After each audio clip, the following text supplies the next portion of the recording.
உறுப்பினர்கள் மூலம் தேர்ந்தெடுக்கப்பட்ட தன்னை அதிமுக கட்சியில் இருந்து நீக்க அதிகாரம் இல்லை என தேர்தல் ஆணையத்தில் முன்னாள் முதலமைச்சர் ஓ பன்னீர்செல்வம் தெரிவித்துள்ளார். அதிமுகவிற்கு இரட்டை இலை சின்னத்தை ஒதுக்கக்கூடாது என தேர்தல் ஆணையத்திற்கு உத்தரவிடக் கோரி திண்டுக்கல்லை சேர்ந்த சூரியமூர்த்தி என்பவர் சென்னை உயர்நீதிமன்றத்தில் மனு தாக்கல் செய்தார். இந்த மனு மீது தேர்தல் ஆணையம் 4 வாரங்களில் முடிவெடுக்க நீதிமன்றம் உத்தரவிட்டது. இதனைத் தொடர்ந்து பழனிசாமி, வ. புகழேந்தி, வழக்கறிஞர் ராம்குமார் ஆதித்தன் மற்றும் சூரியமூர்த்தி ஆகியோர் தேர்தல் ஆணையத்தில் மனு தாக்கல் செய்தனர்.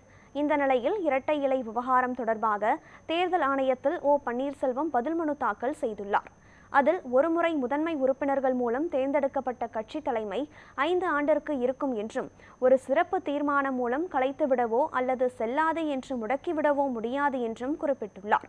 கட்சியின் ஒருங்கிணைப்பாளர் என்கிற முறையில் அதிமுகவின் உரிமை தனக்கானது என்று குறிப்பிட்டுள்ள ஓபிஎஸ், இரட்டை இலை சின்னத்தை எடப்பாடி பழனிசாமி பயன்படுத்த தடை விதித்து எங்கள் தரப்பையே அதிமுக என்று அறிவிக்க வேண்டும் என்றும் ஓபிஎஸ் தனது மனுவில் வலியுறுத்தியுள்ளார்.